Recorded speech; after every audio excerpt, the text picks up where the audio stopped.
Parents మెచ్చిన university Sankalchand Patel university Gujarat. నమస్తే, నేను Kavitha. Welcome to iDream news and నిజాలు. దురంధర్ పార్ట్ 2 ద రివెంజ్ ఇప్పుడు దేశవ్యాప్తంగా చర్చనీయాంశం అవుతోంది. కలెక్షన్ల వర్షం కురిపిస్తోంది అంటూ బాలీవుడ్ ట్రాక్ రికార్డులను కూడా చూపిస్తున్నారు. అక్కడ బోల్డ్ అంతా వైలెన్స్ జరిగింది అనే దాంతో పాటుగా 4 గంటల సినిమానా ఇంత లెంత్ ఉందా అనుకున్నప్పుడు కొన్ని లాజికల్ గా లేనటువంటి దృశ్యాలు కూడా ఉన్నాయా అనే దాంతో పాటుగా అజిత్ దోవల్ సినిమాలో అజయ్ సన్యాల్ క్యారెక్టర్ గురించి, దావుద్ ఇబ్రహీం గురించి కూడా మాట్లాడుకుంటున్నారు. వీటన్నిటిని కలిపి సినిమా తీసారా, లేకుంటే డిఫరెంట్గా అయిన వాటన్నిటిని జత చేసి సినిమా ఒక ఫ్యాబ్రికేటెడ్గా చూపించారా? మనతో పాటుగా ఉన్నారు సీనియర్ జర్నలిస్ట్ సురేష్ కొంచెం. సార్ నమస్తే. సో దురంధర్ 2 ద రివెంజ్ ఆబ్వియస్గా చూసే ఉంటారు. ఎలా అనిపించింది? పొద్దున నాకు టికెట్ ట్రై చేస్తే ఫ్రైడే దొరకలేదు, సాటర్డే దొరకలేదు. దాని తర్వాత సండే మార్నింగ్ నిన్న ఒక్క సీటు తివోలీలో ఉండే, సికింద్రాబాద్ మా ఇంటి దగ్గరే. So I booked it. Event ఒక్కరే వెళ్ళి చూసారు? ఒక్కరే వెళ్ళి చూసారు. My wife doesn't like violent movies. ఆమె చూడదు. ఆమె she likes more love stories and family stories. అంత మళ్ళీ typical Malayalam movie fan, you know, because she's a Malayali. కానీ నాకేం నచ్చిందంటే కవిత గారు అక్కడ వెళ్ళినప్పుడు ఒకటి నేను కొంచెం వెళ్ళాను, ఇక్కడ పార్కింగ్ ఉంటుందో లేదో డౌట్ ఉండే నాకు. బికాస్ ప్రీవియస్ డేస్ చూస్తే అక్కడ మొత్తం మెస్ ఉండే పార్కింగ్, అటువైపు నుంచి వెళ్తున్నప్పుడు పార్కింగ్ దొరికింది. వెళ్ళి కూర్చుంటే పక్కనంతా చూసాను మొత్తం అందరు youngsters. I must have been the oldest fellow there in that audience sitting outside the theatre. దాని తర్వాత థియేటర్ లోపల వెళ్ళిన తర్వాత కూడా ఆడియన్స్ చూసుకుంటే మోస్ట్ ఒక 90% మంది ఆర్ యంగ్స్టర్స్. ఈ రోజుల్లో మీరు చూస్తుంటారు, మీ most of the cinemas flop కావడానికి కారణం అంటే ఇప్పుడున్న యంగ్స్టర్స్ సినిమాకి వెళ్ళరు. వాళ్ళు మ్యాక్సిమం ఓటీటీలో చూసుకుంటారు. అది కూడా చాలా సెలెక్టివ్గా ఉంటారు ఓటీటీలో చూసేది. కానీ ఎందుకు ధురంధర్ లాంటి సినిమాకి వచ్చారు అనే ఒక ప్రశ్న వస్తుంది. అండ్ తర్వాత నాకు తెలిసిన ఒక 5-6 మంది ఫ్రెండ్స్ ఉన్నారు, అక్కడే కలిశారు. వాళ్ళు కూడా వాళ్ళ దగ్గర అడిగాను, నువ్వు ఎందుకు వచ్చినావు అంటే, పార్ట్ 1 బాగుందా, పార్ట్ 2 బాగుందా చూడడానికి వచ్చానన్నారు. Okay, that is a good thing. కానీ ఇప్పుడున్న జనరేషన్కి IC 814లో ఏం జరిగింది, దాని తర్వాత జరిగిన అఫ్కోర్స్ 26/11 వాళ్ళకి గుర్తుంటుంది. కానీ మిగతా అట్లాంటి చాలా మటుకు ఇన్సిడెంట్స్ వీళ్ళకి తెలియదు. సినిమాలు కూడా మీరు చూసుంటారు, కొన్ని ఇన్స్టెన్సెస్లో కొన్ని ఇండియాలో జరిగిన కొన్ని ఘటనల గురించి మాట్లాడతారు, కానీ ఇప్పుడున్న ఆడియన్సెస్ కనెక్ట్ చేయలేకపోతారు. సో బ్యాక్ స్టోరీ ఒకటి చేసుకోవాల్సి వస్తుంది, రీసెర్చ్ చేసి వెళ్ళాల్సి వస్తుంది, బిట్ ఆఫ్ రీసెర్చ్ ఎక్కువ. అండ్ పార్ట్ 1 చూసిన వాళ్ళకి క్లియర్గా అర్థమైపోతుంది, కనెక్ట్ ద డాట్స్ అంటాం మన ఇంగ్లీష్లో. ఈ ఇన్సిడెంట్ జరిగి ఇక్కడి నుంచి ఇది జరిగింది అనేది. దీంట్లో నాకు నచ్చింది ఏంటంటే, ఒకటి కాస్టింగ్. మన ఇండియాలో ఫిలిం ఇండస్ట్రీలో అన్నిటికంటే తక్కువ ఇంపార్టెన్స్ ఇచ్చేది కాస్టింగ్ డైరెక్టర్కి. ఎగ్జాక్ట్లీ. ఈసారి ఆస్కర్స్లో కాస్టింగ్కి ఆస్కర్ ఉండే, which is a very unique thing. బహుశా ఫస్ట్ టైం అనుకుంటా, నాకు తెలియదు, దీనికన్నా ముందు కూడా ఉండొచ్చేమో. కానీ ఐ థింక్ హై టైం ఇండియాలో కూడా ఫిలింఫేర్ అవార్డ్స్ ఉండండి, ఇక్కడ స్టేట్ అవార్డ్స్ ఉండండి, మిగతా ఏ అవార్డ్స్ అయినా కానీ ఐ థింక్ నేషనల్ అవార్డులు కూడా దే షుడ్ బి కాస్టింగ్ డైరెక్టర్కి. సరే, డైరెక్టర్ రోల్ ఉంటుంది, as a director writer role ఉంటుంది. కానీ ఒక మనిషిని, రాకేష్ బేడీ లాంటి ఒక మనిషిని తీసుకొచ్చి, స్టార్ ఆఫ్ యెస్టర్ ఇయర్స్, మేమందరూ కాలేజ్లో ఉన్నప్పుడు చష్మే బద్దూర్ లాంటి సినిమాలు, జానీ బి యారా సినిమా, అట్లాంటి సినిమాలు చూసినాం మేము. రాకేష్ బేడీని చూసాం అట్లాంటి సినిమాల్లో. ఆయన్ని ఇప్పుడు తీసుకొచ్చి ఇన్ని సంవత్సరాల తర్వాత ఒక రోల్ చేయించినప్పుడు చాలా బాగా చేశారు ఆయన. అందరూ లుకే లైక్ క్యారెక్టర్స్ లాగే ఉన్నారు. కరెక్ట్. సో దాంట్లో ఒక రియాలిటీ ఉంది. సో నాకు అదొకటి చాలా బాగా నచ్చింది. రెండోది of course is writing. What I was told is, ఈ పార్ట్ 1 షూట్ చేసినప్పుడే పార్ట్ 2 కూడా షూట్ చేశారంట. సో దట్ ఇదంతా బ్యాంకాక్లో జరిగింది. సెట్స్ అని బ్యాంకాక్లో సెటప్ చేసాయి, అక్కడే చేశారు. లేఆరి అనే టౌన్ అంత మొత్తం అక్కడ. సో మళ్ళీ ఇంకోసారి తయారు చేయాలంటే that will become a problem అని చెప్పి అక్కడే షూట్ చేశారు. బహుశా దాంట్లో కొంతమందికి నచ్చలేదో ఏమో, అదే స్ట్రీట్లో కనిపిస్తుంది, అదే గల్లీలు కనిపిస్తుంది, అదే సెట్లు కనిపిస్తుంది అన్నారు. అది కరెక్టే, బికాజ్ ఇట్ వాస్ షార్ట్. దానికోసం వాళ్ళు డేట్ కూడా డిసైడ్ చేశారు, March 19. కానీ సినిమా రిలీజ్ కాగానే కొంతమంది లెఫ్టిస్ట్ అని చెప్పొచ్చు, లేకుంటే యాంటీ మోదీ క్యారెక్టర్స్ అని చెప్పొచ్చు, కొంతమంది లిబరల్స్కి వాళ్ళకు ఒక మెల్ట్డౌన్ జరిగింది. ఒకటి వాళ్ళు అడిగింది ఏంటంటే, మీరు ఇది ఈద్ టైంలో రిలీజ్ చేశారు సినిమా, అదొకటి. రెండవది, సినిమాలో ముస్లిమ్స్ని విలన్స్గా చూపిస్తున్నారు, రెండవది. మూడవది, ఎలక్షన్స్ వస్తుంది ఇప్పుడు అస్సాంలో, వెస్ట్ బెంగాల్లో, తమిళనాడులో, కేరళ అండ్ పుదుచ్చేరిలో. ఈ టైంలో ఎందుకు రిలీజ్ చేశారు? కశ్మీర్ ఫైల్స్, కేరళ ఫైల్స్ లాగా దీన్ని కూడా అలాగే టైం చూసుకొని మనం ఒకసారి రివైండ్ చేద్దాం. Will take question 3 first. Third one March 19th release చేశాను చెప్పి ఫస్ట్ పార్ట్ 1 రిలీజ్ చేసినప్పుడు చెప్పారు. ఆ డేట్ కూడా ఇచ్చారు. ఏదో మార్చ్ ఒక రోజు అని చెప్పలేదు, ఏప్రిల్ ఎప్పుడో అని చెప్పలేదు, మార్చ్ 19th అని చెప్పారు చాలా క్లియర్గా. సో ఎందుకంటే వాళ్ళు ఆల్రెడీ షూట్ చేసుకున్నారు, సో వాళ్ళకి తెలుసు. కరెక్ట్, లాస్ట్ మినిట్ సెన్సార్ బోర్డులో చాలా ప్రాబ్లమ్స్ ఉండే, 21 కట్స్ రికమెండ్ చేశారు. దాని తర్వాత మలయాళం అండ్ తెలుగులో ఈవెన్ తమిళ్లో డబ్బింగ్లో కొన్ని డైలాగ్స్ ప్రాబ్లంగా వచ్చింది. ఎందుకంటే మనం పంజాబీ గాలీస్ ఇస్తున్నప్పుడు దాంట్లో లిబరల్గా పంజాబీ గాలీస్ ఉన్నాయి. వాళ్ళు మాట్లాడుతూ అట్లనే మాట్లాడతారు. మనం ఢిల్లీకి వెళ్తే తెలిసిందే, if you are Punjabi friends, వాళ్ళు ఎవ్రీ సెకండ్ వర్డ్ వాళ్ళ అమ్మగారు నాన్నగారు ముందు కూడా అట్లనే మాట్లాడతారు వాళ్ళు. So they have no such problem. కానీ తెలుగులో తమిళ్లో మళ్ళీ మలయాళంలో ట్రాన్స్లేట్ చేసినప్పుడు ఇష్యూస్ వచ్చింది. సో సెన్సార్ బోర్డ్ కొన్ని రోజులు ఇన్ఫ్యాక్ట్ ప్రివ్యూ షోస్ క్యాన్సిల్ అయినాయి చాలా మటుకు కేరళలో తమిళనాడులో అంతా. బట్ ఇది so the date was already decided. So అప్పుడు ఎలక్షన్ అనౌన్స్ చేయలేదు కదా, సో మీరు కంప్లైంట్ చేసి ఫైదా లేదు, ఎందుకంటే డైరెక్టర్స్ ఆర్ డిసైడెడ్ డేట్ అప్పుడే. రెండవది ముస్లిమ్స్ని విలన్గా చూపించట్లేదు, దాంట్లో పాకిస్తానీ ఆర్మీ కానీ పాకిస్తానీ ముస్లిమ్స్ వాళ్ళు చేసిన అత్యాచారాల గురించి మాట్లాడుతున్నారు. ఆ పాయింట్కి తర్వాత వస్తాను నేను. Why the second point just remind me. Point number 1 ఇంకోటి ఏంటంటే ఈ స్టోరీ ఒక గవర్నమెంట్ ప్రాపగాండా లాగా ఉందని చెప్పారు. ఒక సినిమా అనగానే అండ్ స్పెషలీ దాంట్లో ఒక ఫస్ట్ 5 నిమిషాలు ఒక డిస్క్లైమరే ఉంటుంది పెద్దది. మీరు చూసారు కదా, ఫస్ట్ 5 minutes ఓన్లీ డిస్క్లైమర్. కానీ ఫస్ట్ టైం నేను చూసింది ఏంటంటే అక్కడ జియో లోగో వచ్చినప్పుడు విజిల్ కొడుతున్నారు, హాట్స్టార్ లోగో వచ్చినప్పుడు మళ్ళీ విజిల్ కొడుతున్నారు.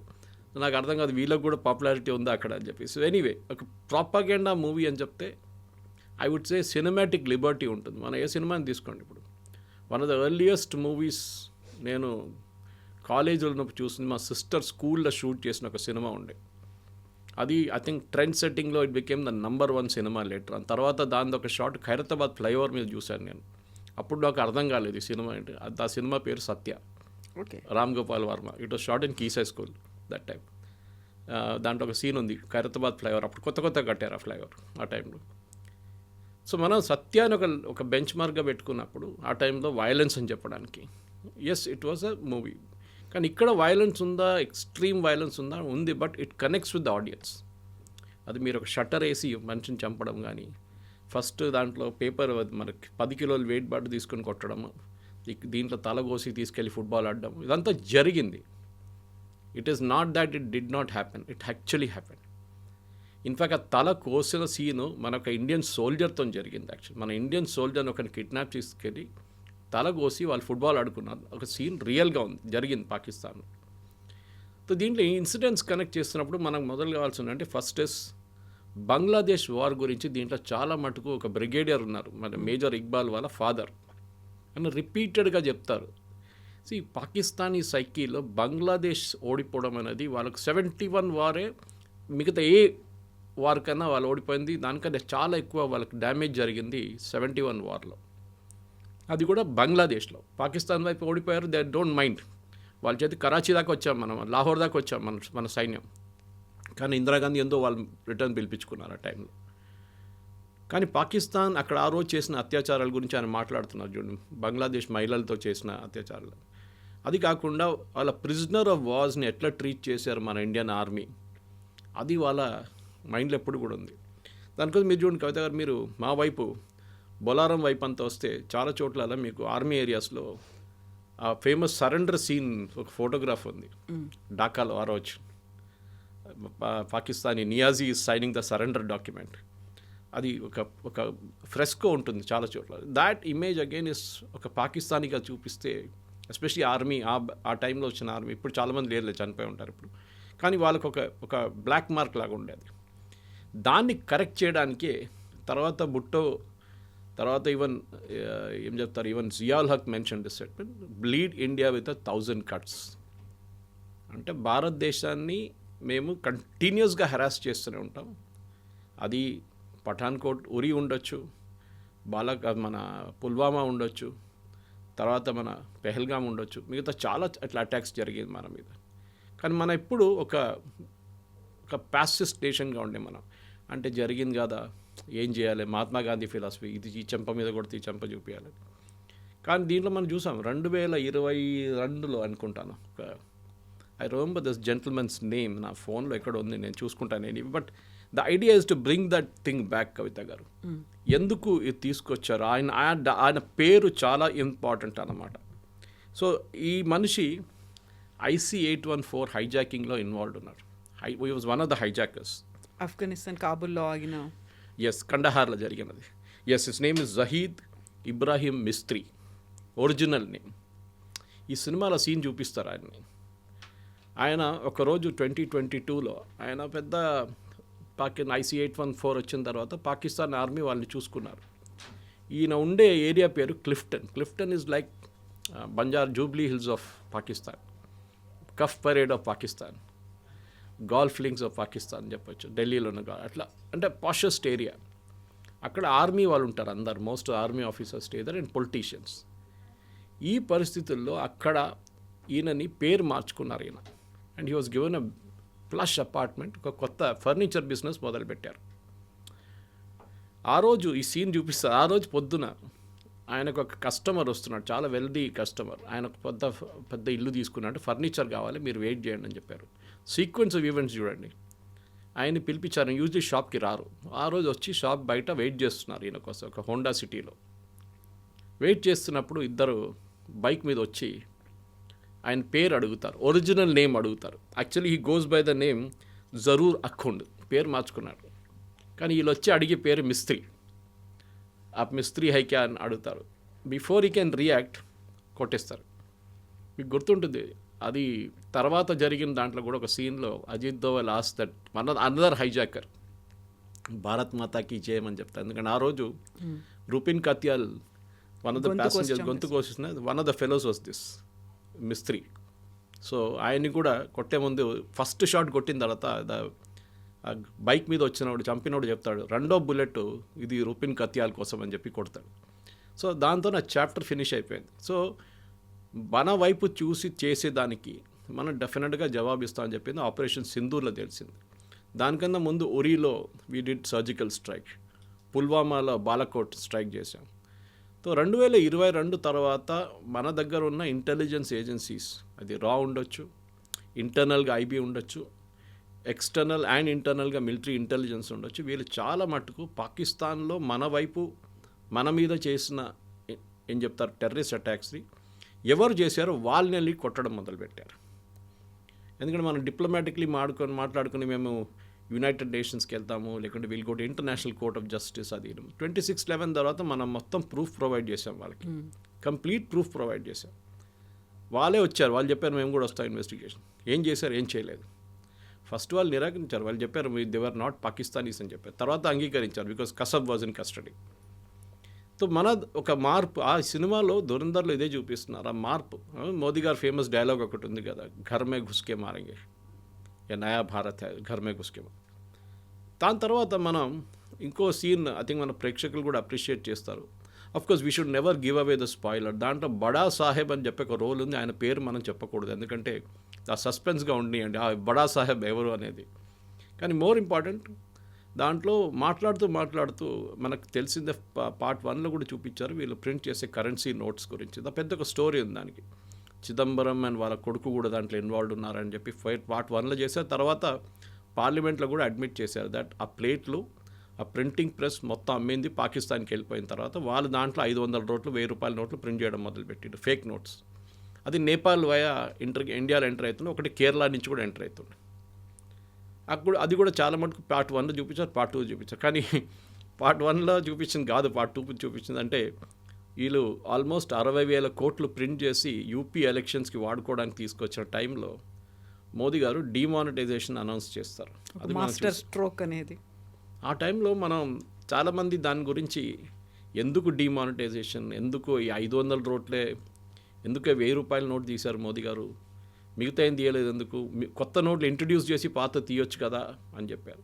It was a sudden decision. నాకు ఈ రోజు కూడా గుర్తుంది. I was flying from Delhi, దేనో ఒక మీటింగ్కి వెళ్ళాను ఢిల్లీకి. వస్తున్నప్పుడు ఎయిర్పోర్ట్లో దిగి I was waiting to collect my luggage. అప్పుడు నా దగ్గర డబ్బులు ఎక్కువ లేకుండే టాక్సీకి క్యాబ్కి ఇవ్వడానికి. సో నేనేం చేశానంటే అక్కడ ATM ఉంది ఒకటి పక్కనే, పాత కంట్రోల్ సిస్టమ్ ఉంటుంది, అది ఇప్పుడు మార్చారు మొత్తం బ్యాగేజ్ రిట్రీవల్ అంతా. అక్కడ కోటక్ ద్వారా అనుకుంటా ATM, అక్కడ వెళ్ళి విత్డ్రా చేశాను. I withdrew 20,000 rupees. విత్డ్రా చేసి the moment the receipt came out మా ఫోన్లో ఒక మెసేజ్ వచ్చింది. నేను అనుకున్నాను అది బ్యాలెన్స్ ఎంత ఉందో చెప్పడానికి. చూస్తే 1000 rupees and 500 rupees note withdrawn prime minister Modi exactly 8 o'clock in the night. నా దగ్గర ఉన్న మొత్తం 500 నోట్లు. So anyway I got it exchange data, bank వెళ్ళి ఎక్స్చేంజ్ చేసుకున్నాను. కానీ స్టోరీ ఏంటంటే మన ప్రజలకు కూడా ఆ రోజు చాలామంది దీని గురించి స్టోరీలు రాశారు. రాహుల్ గాంధీ చెప్పారు, లైన్లో నిలబడి చాలామంది చనిపోయారు, వాళ్ళ డబ్బులు రాలేదు. తిరుమలలో మనం చూసాం 400 కోట్లు ఇప్పుడు కూడా పడి ఉన్నాయి పాత నోట్లు. RBI has refused to exchange it. మా ఊర్లో ఉన్న ఒక బ్యాంక్లో, మా విలేజ్లో ఉన్న ఒక బ్యాంక్లోనే దొరికింది వీళ్ళకు ఆల్మోస్ట్ 250 కోట్లు fake notes are 500 rupee notes. Exchange చేయలేకపోయారు వాళ్ళది. సో చాలా మటుకు ఇట్లాంటి ఇన్సిడెంట్స్ కనెక్ట్ చేయవచ్చు మనం ఈ సినిమాలో. ఐ థింక్ దాట్ ఈస్ ఆ రియలిజమే పాసిబ్లీ ఈ ఆడియన్స్ని థియేటర్కి తీసుకొస్తున్నారు. కాకుండా ఇదంతా రియలిజం అనుకున్నప్పుడు డిఫరెంట్గా ఎక్కడెక్కడో ఏదో డిఫరెంట్ ప్లేసుల్లో ఆయన అన్నీ కలుపుకొని అదంతా ధురంధరే చేశారు, అదన్నింటినీ చేయించింది సన్యాల్ సాబ్ చేయించారు అన్నట్టుగా చూపించడం. నిజంగా ధురంధర్ అనే క్యారెక్టర్ ఎగ్జిస్టెన్స్లో ఉండిందా? ధురంధరే ఇవన్నీ చేశాడా? దానికి సర్జికల్ స్ట్రైక్ కావచ్చు, లేకుంటే ముంబై బాంబ్ బ్లాస్ట్లు కావచ్చు, 60,000 కోట్ల బ్లాక్ మనీ కావచ్చు, ఆ తర్వాత ఈ వరుస ఇన్సిడెంట్స్ ఘర్మే గుస్కే మారెంగి, వీటన్నిటికీ అక్కడుండి ఆయన చేశాడో, ఆయన ఇచ్చినటువంటి స్పై నిఘాతో వచ్చినటువంటి సమాచారాన్ని రిలేట్ చేసుకునే జరిగింది అనేది. అజిత్ దోవల్ గారి లైఫ్ హిస్టరీ చాలా మటుకు ఛానల్స్లో ఉన్నాయి. ఇప్పుడు కొన్ని పుస్తకాల్లో కూడా వచ్చినాయి ఆయన లైఫ్ హిస్టరీ. ఆయన ఇప్పుడు రాయలేదు, కానీ నేను మాట్లాడారు ఆయన కొన్ని సందర్భాల్లో. ఈ is from Garhwal, usually Garhwal UP నుంచి. కానీ he was Kerala cadre IPS officer. కేరళలో పనిచేశారు ఇనీషియల్ డేస్లో. ఐ థింక్ ఈ was an SP in Kottayam. అప్పుడు కోడికోడ్ వైపు ఒక రైట్ జరిగింది, కమ్యూనల్ రైట్. హిందూస్ ముస్లిమ్స్ కొట్టుకున్నారు, చాలా ప్రాపర్టీ ధ్వంసమైనాయి, చాలా ఇంటి నుంచి ప్రాపర్టీస్ తీసుకెళ్ళిపోయారు. అంటే టీవీలు ఎత్తుకపోయారు, మిక్సీలు ఎత్తుకపోయారు, అట్లాంటి చాలా మటుకు బంగారం తీసుకెళ్ళిపోయారు. సో అప్పుడు K Karunakaran, I think he was the chief minister అప్పుడు కేరళలో, కాంగ్రెస్. ఆయన ఒక టఫ్ మ్యాన్ అని ఒక ఇమేజ్ ఉండే. సో ఆయన్ని డీజీపీని అడిగారండి. అప్పుడు డీజీపీ నేనేం చేయమంటారు ఇప్పుడు, how do we tackle this issue అంటే ఆయన చెప్పారు, మన దగ్గర ఒక యంగ్ ఐపీఎస్ ఆఫీసర్ వచ్చాడు ఇప్పుడే, అజిత్ దోవల్ ఆయన పేరు, సెండ్ హిమ్ దేర్ అని చెప్పారంట. ఆర్ యు ష్యూర్ అని అడిగారు Karunakaran. Is on record actually. Yes అన్నారు, పంపించారు. దోవల్ గారు అక్కడ ఏం చేశారంటే, యూజువల్లీ ఏం చేస్తారు ఒక ఐపీఎస్ వాళ్ళు, లాఠీ చార్జ్ చేయండి, అందరిని కొట్టండి, అందరిని అరెస్ట్ చేయండి, లోపలేసేసేయండి అంటారు అందరు. That is the typical. మన దగ్గర కూడా ఓల్డ్ సిటీలో ముందు ఎన్టీ రామారావు గారికి ఉన్న ముందుకన్నా కమ్యూనల్ రైట్స్ అదే ఉంటుండే. ఈయన ఏం చేశారంటే, అందరూ senior Muslim and Hindu religious leaders, మిగతా పొలిటీషియన్స్ అందరిని పిలిపించి ఒక మీటింగ్ పెట్టారు. మీటింగ్ పెట్టి ఒకటే డిమాండ్ అన్నారు, ఎవరెవరు ఏమేమి ఎత్తుకెళ్ళారు ఏ ఇంటి నుంచి కానివ్వండి, అది 24 గంటల లోపల ఆ ఇంటికి చేరుకోవాలి. I will not take any action. ఇది చేయకపోతే నేను యాక్షన్ తీసుకుంటాను. ఇన్ఫ్యాక్ట్ దోవల్ గారు రికార్డ్స్ ఎన్నో ఉన్నాయి. ఇప్పుడున్న ముఖ్యమంత్రి పినరాయి విజయన్ని అరెస్ట్ చేసి జైల్లో తీసుకెళ్ళి, అప్పుడు he was very young communist leader, గల్లీ లీడర్ ఆ టైంలో, ఎత్తుకెళ్ళి జైల్లో వేసేసారు రాత్రిపూట ఒకరోజు. నెగోసియేషన్ స్కిల్ అనేది దోవల్ గారిది అన్నిటికంటే పెద్ద స్పెషాలిటీ కవిత గారు. దానికోసం IC 814 జరిగినప్పుడు, ఈవెన్ దో మన భారతదేశంలో ఉన్న చాలామంది దాన్ని ఒక ఫెయిలియర్గా అనుకుంటారు, కానీ ఆ రోజు ఆ ఎయిర్క్రాఫ్ట్లో కూర్చున్న ప్యాసింజర్స్ ఇంతమంది ఉన్నారు, ఇంతమంది జీవితాలు 100% పోతుండే. దాని కూడా blasted the aircraft. Finally we last only 1%. కానీ ఆ రోజు నెగోసియేషన్స్తో మనకి మన కొంతమంది టెర్రరిస్ట్ని రిలీజ్ చేయాల్సి ఉంది, హఫీజ్ సయీద్ లాంటి వాళ్ళు రిలీజ్ చేయాల్సి వచ్చింది. దానికి ఉన్న రిజల్ట్స్ మనకు తర్వాత వచ్చింది కూడా, మన మీద మంది దాడులు జరిగింది, పార్లమెంట్ అటాక్ అయింది, ముంబై బాంబ్ బ్లాస్ట్లు అయ్యాయి. కరెక్ట్. కానీ ఆ పొజిషన్లో మీరుంటే మీరేం చేస్తారు? ఈవెన్ తర్వాత జస్వంత్ సింగ్ గారి మీద చాలా ఆరోపణలు చేశారు, చిదంబరం అందరూ. కానీ మళ్ళీ చిదంబరం గారే అన్నారు, if I was in that place I would have done the same thing. Basically ఏంటి, వీళ్ళ డాటర్ మన ముఫ్తీ మొహమ్మద్ సయీద్ వాళ్ళ కూతుర్ని కిడ్నాప్ చేసి తీసుకెళ్లారు. నాట్ మహబూబా ముఫ్తీ, వాళ్ళ ఇంకో సిస్టర్ని. అట్లాంటి కొంతమంది కిడ్నాప్ చేసి వాళ్ళు రిలీజ్ చేయాలని చెప్పి టెర్రరిస్ట్ని రిలీజ్ చేశారు. ఓవరాల్గా it was a foreign policy failure.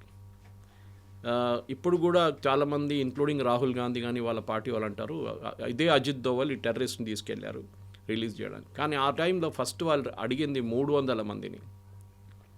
దాన్ని అజిత్ దోవల్ గారు నెగోషియేట్ చేసి 30కి తీసుకొచ్చారు. తర్వాత ఇక్కడ ఢిల్లీ నుంచి వచ్చిన మెసేజ్ అంటే 30 కూడా మనం ఇవ్వలేము, we will make it 3 and finally 3 మందిని రిలీజ్ చేశారు. అదొక స్కిల్ ఉంది దాంట్లో, మనం మెచ్చుకోవాలి. కానీ అజిత్ దోవల్కి అన్నిటికంటే పెద్ద ఒక రివెంజ్ అనేది అదే ఉండిపోయింది. దానికోసం ఆ వర్డ్ కూడా చూడండి, దురంధర్లో రివెంజ్. ఎందుకంటే ఇది చేసిన వాళ్ళని నేను చూసుకుంటాను ఒకరోజు, ఇవాళ కాకపోతే రేపు వేసుకుంటాను వీళ్ళని. వాళ్ళని ఉన్నారు హైజాక్ చేసిన వాళ్ళని అందరు ఇప్పుడు ఎవరు లేరు. This is typical Israeli strategy. Israel మీద ఎవరైనా దాడి చేస్తే లేకుంటే ఇజ్రాయలీ సిటిజన్స్ని ఎవరైనా చంపితే వాళ్ళ దాంట్లో మ్యూనిక్ ఒలింపిక్స్లో 11 మంది అథ్లీట్స్ని చంపారు చూడండి. ఆ మ్యూనిక్ ఒలింపిక్స్ చంపిన అథ్లీట్స్లో I think they was 8 terrorist if I'm not mistaken, 8 or 9. 9 మందిని కూడా ఇజ్రాయెల్ చంపారు. The last fellow was killed about 15 years after the incident. 1972లో జరిగింది. దీని తర్వాత 15 years తర్వాత లాస్ట్ ఒకడు బ్రెజిలియన్ రెయిన్ ఫారెస్ట్ లోపల దొరికింది. అక్కడ వెళ్ళి చంపారు వీళ్ళు ఇజ్రాయలీస్. సో మన దగ్గర కూడా అది ఉండాలి. సో ఎందుకంటే ఒక భయం అనేది దీనికన్నా ముందు లేకుండే.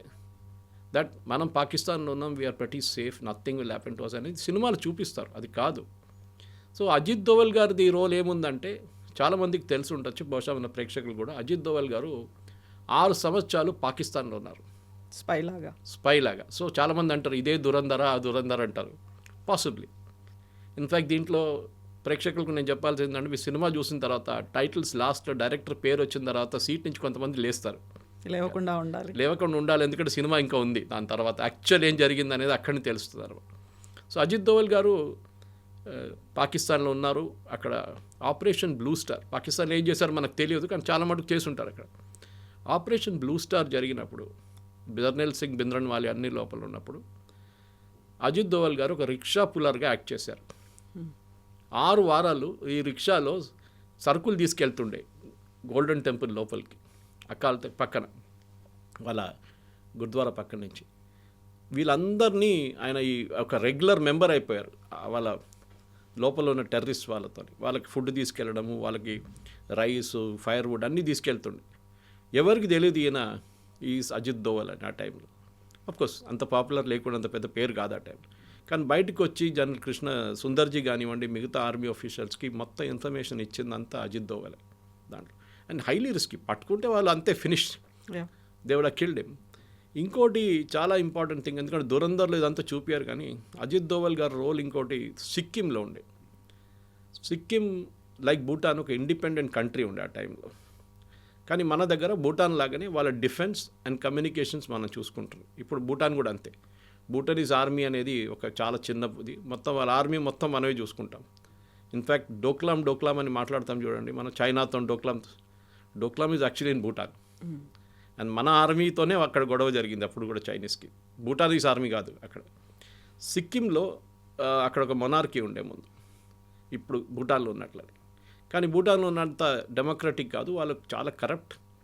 అండ్ అక్కడ ఒక సిఐఏ యాంగిల్ ఉండే, ఎందుకంటే ఆ టైంలో CIA wanted to tackle Tibet. Ajit Doval గారిని పంపించారు. One of his earliest assignments when he was a youngster పంపించి ఐబీ నుంచి ఆయన అక్కడ వెళ్ళి ఈ రాజులతో వ్యతిరేకంగా ప్రొటెస్ట్ చేస్తున్న వాళ్ళ దగ్గర మాట్లాడచ్చు. Is negotiating skill again. మాట్లాడి ఇంత గొడవ చేసి ఏం చేయలేరు మీరు, ఇన్స్టెడ్ ఆఫ్ మన పని చేద్దాం, రాజు మీద ప్రెషర్ పెడదాం, మొనార్కీ మీద, టు డూ ఎ రెఫరెండం, అంటే ఓట్, మన ఇండియాతోనే వెళ్ళాలన్నా మనం ఇండిపెండెంట్గా ఉండాలన్నా. It was considered almost impossible. కానీ అజిత్ దోవల్ గారు అది కన్విన్స్ చేసి వాళ్ళని ఒక మూమెంట్ క్రియేట్ చేసి అక్కడ, and Sikkim became 22nd state in the Indian union ఆ టైంలో. అదొక పెద్ద, ఎందుకంటే ఆ సిక్కిం అనే మన చేతి నుంచి పోయి ఉంటే ఆ రోజు మనకి భూటాన్ పక్కన సిక్కిం, ఈ రెండు మన చేతి నుంచి పోతుంది. సో అప్పుడు నాథులా పాస్ కానివ్వండి, మిగతా చైనీస్ వైపు ఉన్న క్రాసింగ్స్ అంతా we would have lost it forever. కానీ అదొక చాలా పెద్ద ఇది ఉండే. దీని తర్వాత సిక్కింలో ఉన్నప్పుడే అజిత్ దోవల్ గారు, దాని తర్వాత దానికన్నా కొన్ని రోజుల తర్వాత తెలియదు కానీ మళ్ళీ వెళ్ళి 3 సంవత్సరాలు చైనాలో ఉన్నారు. కొంతమంది 6 అంటారు, ఆయన క్లియర్గా డిఫైన్ చేయట్లేదు. లేకపోతే హీ అగ్రీడ్ ఈ వెంట్ టు చైనాలో ఉన్నారు. చైనాలోని ఏ భాష మాట్లాడతారు మనకు తెలియదు. మ్యాండరిన్ మాట్లాడాలి కదా, he has to speak that language. Tibetan language మాట్లాడాలి లేకుంటే, because he has gone to Tibet side. కానీ ఆ రోల్ చూడండి, ఇదంతా మనం హిస్టరీ చూపించినప్పుడు చాలామంది ఆదిత్య ధర్ని తిడుతున్నారు, మీరు కావాలని చెప్పి ఒక ప్రాపగండా సినిమా తీశారు, మోదీ గారు 2 సార్లు చూపించారు టీవీలో ఇక్కడ ఇన్సిడెంట్స్ నడుస్తున్నప్పుడు. కరెక్ట్, సినిమాటిక్ లిబర్టీ అనేది అందరికీ ఉంటుంది. మనం చెప్తా fiction, yes, every movie is a fiction. ఈ దీంట్లో కూడా ఫిక్షన్ ఉంది డెఫినెట్గా. కొంతమంది అంటారు అదేనా డిమానిటైజేషన్ కాదు అంటారు. Okay, agreed with you on that point. Modi గారి గురించి పాకిస్తాన్లో కామెంట్ కొడుతున్నది, చాయ్ వాలా ప్రధానమంత్రి బన్ గయా తుమ్ క్యా కర్ రహే తే అని చెప్పి పంజాబీలో లిబరల్ గాలీస్ ఉంటుంది అక్కడ కూడా. అది ప్రతి ఇన్సిడెంట్కి ఒక కనెక్షన్ ఉంటుంది. అండ్ మనం గుర్చుకూడదు, మన దాంట్లో was it Ravindra Nayak some there is one spy who Ravindra Kaushik Ravindra Kaushik, ఆయన ఒక మన వైపు నుంచి నుంచి వెళ్ళిన ఒక ఏజెంట్ పాకిస్తాన్లో దూరారు చాలా సంవత్సరాల ముందు. I think was in 70s or 60s or 70s. ఆయన పాకిస్తాన్లో వెళ్ళి అక్కడ కరాచీలో చదువుకొని యూనివర్సిటీలో డిగ్రీ తీసుకొని, of course had a Muslim name, married a girl from there. తర్వాత పాకిస్తాన్ ఆర్మీలో జాయిన్ అయ్యి he went up to the rank of major. కానీ భారతదేశానికి మన రాకి కంటిన్యూస్ ఇన్ఫర్మేషన్ వస్తుండే అక్కడి నుంచి. సో ఇట్లాంటి స్టోరీస్ చాలా ఉన్నాయి. మనం ఇట్ ఈస్ నాట్ ఫిక్షన్ కవిత గారు. కానీ దీంట్లో ప్రాబ్లం ఏంటంటే, ఒక ఆర్మీలో మీరు రెగ్యులర్ బ్యాటిల్ చేస్తే మీకు ఏమైనా అయితే మీకు మెడల్ ఇస్తారు, ఇక్కడ అన్నోన్గా వెళ్ళిపోతారు, మీకు పెన్షన్ ఇస్తారు, మీకు గ్యాస్ ఏజెన్సీ ఇస్తారు. But if you are caught as a spy మిమ్మల్ని ఎవ్వరు అంగీకరించరు, ఇంక్లూడింగ్ ఎవరైతే అక్కడ డిప్లాయ్ చేశారో డినై చేస్తారు, మాకు తెలియదు అంటారు. నేను మొన్న మన మణిపూర్ వైపు నుంచి ఒక యుఎస్ నేషనల్ని మళ్ళీ ఇంకా 6 పట్టుకున్నారు. మణిపూర్ మిజోరాం ఆ సైడ్ నుంచి, మిజోరాం సైడ్ నుంచి యాక్చువల్లీ 6 యుక్రెయినియన్స్ పట్టుకున్నారు. ఆ రోజు నేను ఒక ట్వీట్ చేశాను. నేను కూడా ఫస్ట్ అనుకున్నాను ఏంటి ఇది ఒక యుఎస్ సిటిజన్, అది కూడా ఈజ్ కన్సిడర్డ్ సిఐఏ ఏజెంట్, వాడేంటి లిబియాలో వెళ్ళి గదాఫీతో అక్కడ కూడా పోరాటం చేశాడు, వాన్ ఎందుకు వేసుకున్నారు యుఎస్ ఇండియన్ గవర్నమెంట్ అనుకున్నాను. కల్కట్టా ఎయిర్పోర్ట్లో పట్టుకుని 3 రోజుల తర్వాత అరెస్ట్ అయిందని అప్పుడు డిస్క్లోజ్ చేశారు. అంటే 3 రోజులు కస్టడీలో ఉన్నాడు. తర్వాత సర్జియో గోర్ యుఎస్ అంబాసిడర్ ఒక ట్వీట్ చేశారు, just 24 hours after this fellow was arrested, saying, I met Ajit Doval and a very good productive meeting with him, National Security Advisor of India. నాకు it didn't connect the dot. Suddenly నాకు connect అయింది. మన దగ్గర ఒక spy అని చెప్పలేము, X రా agent యుఎస్లో అరెస్ట్లో ఉన్నారు. ఇప్పుడు పన్నూర్ని చంపడానికి ట్రై చేశారని చెప్పి కెనడా నుంచి కానీ యుఎస్లో జరిగింది అటెంప్ట్ అని చెప్పి, forgot his name, he was arrested in Europe. ఇప్పుడు కస్టడీలో ఉన్న అక్కడ ట్రయల్ నడుస్తుంది. ఇప్పుడు చూడండి, మార్క్ మై వర్డ్, 6 నెలల లోపల that guy will come to India, this guy will go to US, exchange చేస్తారు. ఇది రష్యాతో జరిగింది చాలాసార్లు. సో మన వైపున్న ఇప్పుడున్న యంగ్స్టర్స్కి చాలా మటుకు దురంధర్ సినిమా ఎందుకు నచ్చుతుంది, 3 రోజుల నుంచి ఫ్రైడే సాటర్డే సండే హౌస్ఫుల్ నడుస్తుంది, ఈవెన్ పెయిడ్ ప్రివ్యూస్కి టికెట్స్ దొరకట్లేదు అని చెప్పిన టైంకి చాలామంది అడుగుతున్నారు, ఒక హైపర్ నేషనలిజం తీసుకొస్తున్నారు, 56 inches ఛాతీ చూపిస్తున్నారు, ఇది ఒక ఫేక్ నేషనలిజం క్రియేట్ చేస్తున్నారు. I think it is not correct. ఎందుకంటే చాలా మటుకు ఇప్పుడున్న యంగ్స్టర్స్కి వాళ్ళకి తెలియని స్టోరీస్ మనం చెప్తున్నాం వాళ్ళకి. Then what about D gang, Bada Saab Dawood Ibrahim నిజంగా ఆ స్టేజ్లో ఉన్నాడా, కదలలేని కండిషన్లో ఉన్నాడా, దాని అంతటికి కూడా మళ్ళీ మన స్పైస్ చేసినటువంటి ఆ పనే కారణమా? దావూద్ ఇబ్రాహిం స్టోరీ మీకు తెలిసి ఉంటుంది. దీనికన్నా నేను ఇంకో ఛానల్లో మాట్లాడుతూ ఆల్మోస్ట్ 8 months ago చేసిన ఒక స్టోరీ ఉండే, దాన్ని నిన్న కూడా ఎవరు నాకు పంపించారు, లింక్ పంపించింది ఆ ఛానల్ వాళ్ళంటే ఇప్పుడు ఈ దురంధర్ సినిమా రాగానే మళ్ళీ ఆ క్లిప్ రిలీజ్ చేశారంట. దావూద్ ఇబ్రాహింని చంపడానికి అజిత్ దోవల్ అండ్ టీం ఒక ప్లాన్ వేశారు.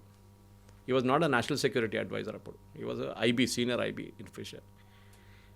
క్లిఫ్టన్లో ఉంటుంది, సేమ్ ఏరియా పాకిస్తాన్లో, క్లిఫ్టన్లో, కరాచీలో, very posh area, under ISI protection.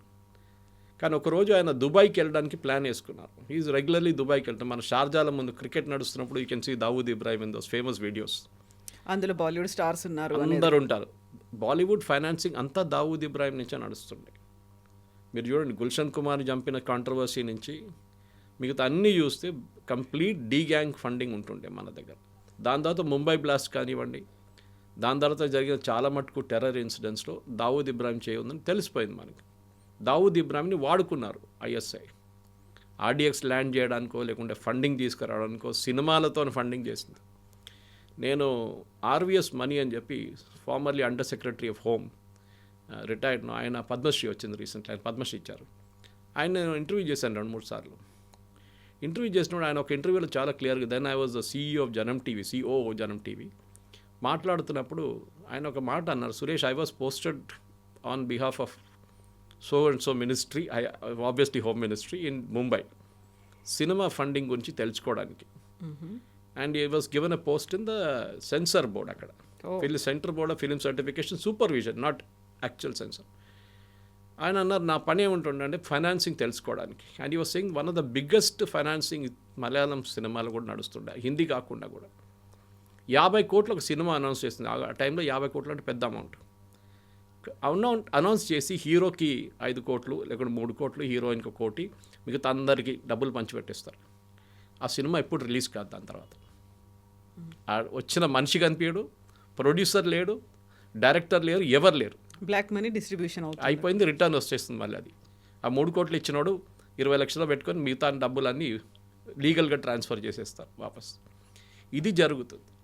So Dawood Ibrahim role చాలా మటుకు మన దేశంలో జరిగిన టెర్రరిస్ట్ ఇన్సిడెంట్స్ అండ్ కనెక్షన్. కానీ దాంట్లో అతీక్ అహ్మద్ రోల్ ఒకటి ఉంది, ఇది చూసుంటారు. Atiq Ahmed was a gangster in UP. Phulpur అనే కాన్స్టిట్యున్సీ ఉంది కవిత గారు, మీరు వినుంటారు. ఆ ఫుల్పూర్ కాన్స్టిట్యున్సీలో 3 సార్లు ఎలక్షన్ గెలిచిన మనిషి పేరు Jawahar Lal Nehru. It was the constituency of the Gandhis, అంటే నెహ్రూ గాంధీ ఫ్యామిలీ. ఒక టైంలో అక్కడి నుంచి I think it was VP Singh who won from there. కానీ అక్కడి నుంచి అతీక్ అహ్మద్ ఇండిపెండెంట్గా 3 సార్లు గెలిచారు. ఆయన 17 సంవత్సరాలు ఉన్నప్పుడు స్కూల్లో ఫెయిల్ అయిన తర్వాత ఎగ్జామ్లో ఫస్ట్ మర్డర్ 17 ఇయర్స్లో చేశారు. ఆఫ్టర్ దట్ ఆయన మీద 100 మర్డర్ కేసెస్లు, ఎక్స్టార్షన్, కిడ్నాపింగ్ అన్నీ ఉన్నాయి. ఆయన జైల్లో తీసుకెళ్ళి ఆయన చాలా టైం జైల్లో ఉంటుండే, ఎందుకంటే ప్రొటెక్షన్ జైల్లో బెటర్ ఉంటుందని చెప్పేసి. బయట ఉంటే చంపేస్తారు. కరెక్ట్గా అదే జరిగింది, సినిమాలు కూడా చూపిస్తారు. కోర్టుకు తీసుకెళ్తున్నప్పుడు చంపేశారు. So connection was correct. He was not involved in fake currency. అది మనం we have to give a licence, we have to give a freedom for that. అది సినిమాటిక్ లిబర్టీ తీసుకున్నారు. ఎవరో తల మీద పెట్టాలి కాదని చెప్పి అతీక్ అహ్మద్ తల మీద పెట్టేశారు. కానీ ఈ వాజ్ పక్కా గ్యాంగ్స్టర్. సమాజ్వాదీ పార్టీ తర్వాత, దానికన్నా ముందు అప్నా పార్టీ అని ఒక పార్టీ ఉండే. ఇప్పుడు అనుప్రియ యాదవ్ అని చెప్పి వీళ్ళ క్యాబినెట్లో, మోదీ గారి క్యాబినెట్, అనుప్రియ పటేల్ మోదీ గారి క్యాబినెట్లో, her father head set up the party ఆ టైంలో. సో దీనికి చాలా స్టోరీస్ ఉన్నాయి కవిత గారు. It goes like branches. మీరు చూసినప్పుడు సీన్లో చూపిస్తారు కనెక్షన్స్ ఫ్రమ్ వేరియస్ సోర్సెస్, ఎక్కడి నుంచి వస్తుంది అనేది, ఎక్కడెక్కడ బ్రాంచెస్ ఉంది చెప్పేసి. సో పాకిస్తాన్ ఐఎస్ఐలో కూడా చాలా మటుకు వాళ్ళ దగ్గర ఉన్న ప్రతి ఆఫీసర్ని కూడా మనం టార్గెట్ చేశాం. చాలామందిని చంపిన దానికి న్యూస్ ఎప్పుడు బయటికి రాలేదు. It is only the gangsters killed by unknown men. ఆ షాప్లో కూర్చొని పనిచేస్తున్నాడు, దానికన్నా ముందు he was involved in killing an Indian army officer. కానీ కరెక్ట్గా ట్రేస్ చేసి వాళ్ళని కొడుతున్నారు. ఎవరు చేస్తున్నారు మనకు తెలియదు. పాసిబ్లీ సుపారీ ఉందంటే సుపారీ ఉండొచ్చు చెప్పచ్చు మనం. కానీ ఏదైనా కానీ దురంధర్ అనే సినిమా ఇప్పుడున్న ఆడియన్స్ చూడాల్సింది. ఎందుకంటే ఇంకేం లేదు, ఐఎమ్ నాట్ సెయింగ్ డోంట్, మీరు ఒక మోదీ భక్తుగా మారిపోతారో లేకుంటే మీరు ఒక యాంటీ ముస్లింగా మారిపోతారు కాదు. It shows you the reality. Cinematic Liberty ఉంది దాంట్లో, చాలా మటుకు తీసుకున్నారు. కానీ ఆదిత్య ధర్ చేసిన టైట్ స్క్రీన్ ప్లే, 4 గంటల సేపు, అంటే ఆల్మోస్ట్ 4 అవర్స్ ఇన్ మూవీ కూర్చుంటే కూడా మీకు 4 అవర్స్ అని అనిపించదు ఎప్పుడు. సరే వైలెన్స్ కొంచెం ఎక్కువ ఉంది, కొన్ని ప్లేసెస్లో లాస్ట్లో ఆ ఫైట్, ద ఎండింగ్ క్లైమాక్స్ కొంచెం డ్రాగ్ అవుతుందని అనిపించవచ్చు. కానీ ఫైనలీ థియేటర్ బయటకు వచ్చినప్పుడు కూడా మీకు అనిపిస్తుంది స్టోరీ బాగా చెప్పారు. I think even Ram Gopal Varma ఒక రివ్యూ రాశారు, అని చెప్పారు దాని గురించి. Saying after Dhurandhar and before Dhurandhar అని చెప్పి ఇండియన్ సినిమా మారిపోతుంది ఇప్పటి నుంచి అని చెప్పేసి. Possibly correct. అంటే ఒక సినిమా ఎట్లా తీయాలని ఆదిత్య ధర్ క్లియర్గా చూపించారు. That you can write a very tight screenplay, connect with జరిగిన incidents and connect with present world. And casting, I think acting wise brilliant. Ranveer సింగ్కి దీంట్లో చాలా మటుకు ఒక ఇంపార్టెన్స్ ఇచ్చారు. పార్ట్ 1లో బహుశా అక్షయ్ కన్నా ఆ క్రెడిట్ కొట్టేశారని చెప్పిన దాన్ని ఒక కాంపెన్సేట్ చేయడానికి ఆదిత్య ధర్ గారు కొంచెం ఇంపార్టెన్స్ ఇచ్చారు. But I think the best dialogues, best performance అంటే మాధవన్ దీంట్లో యాజ్ అజయ్ సాన్యాల్. అన్రిస్ట్రైన్డ్ ఒక సిగరెట్ తీసుకొని అండ్ వెరీ సట్లీ, మీరు ఒక సీన్ ఉంది దాంట్లో, చాలామంది దాన్ని కనెక్ట్ చేయరు. ఒక ఇండియన్ ఎయిర్లైన్స్ ఎయిర్క్రాఫ్ట్ డోర్ దగ్గర నిలబడి ఈ smoking a cigarette.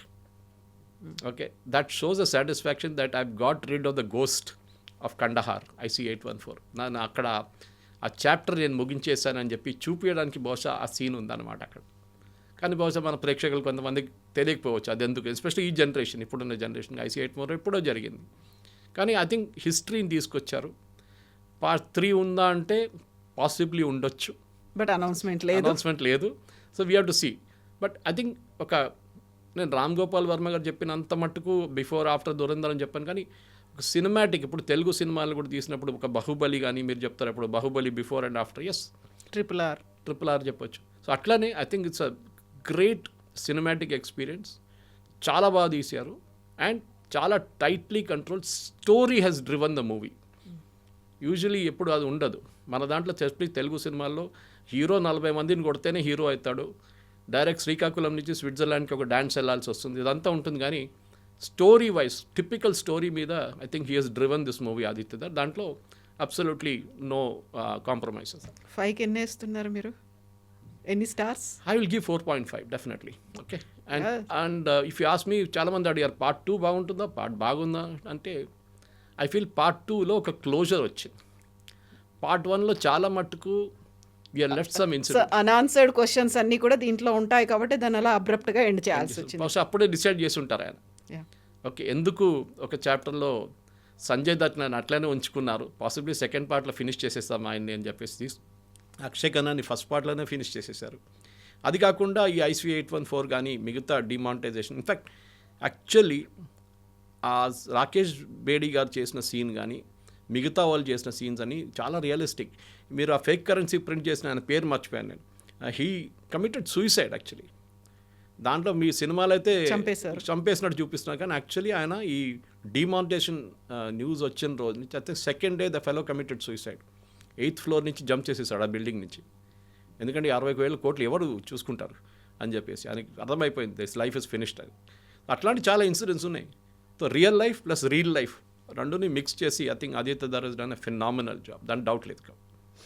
Sir thank you so much. 4 hours movie కాబట్టి చాలా ఉంది మాట్లాడుకోవడానికి, బట్ మనం కూడా పార్ట్ వైజ్గా ఇంకో ఎపిసోడ్ మాట్లాడుకుందాం.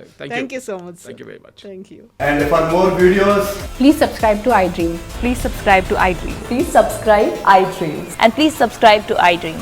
For more videos, subscribe to iDream. please like, share and subscribe to the channel. Congratulations, iDream. Subscribe to iDream. Subscribe to iDream. So subscribe to iDream Media. iDream ki iDream team andarki huge congratulations. Please subscribe iDream Media. Please subscribe to iDream. Subscribe iDream. Please subscribe to iDream. iDream అంటే నా కళల channel subscribe చేసుకున్న నోరు తిరుగుతలేదు, మీరైతే గంట గుర్తు కొట్టండి. For more such videos, please subscribe to iDream. Subscribe to iDream. Please subscribe to iDream. Please subscribe iDream Media. Please do subscribe to iDream. Please subscribe to iDream Media. For best entertainment and information, please subscribe iDream. And don't forget to subscribe to iDream.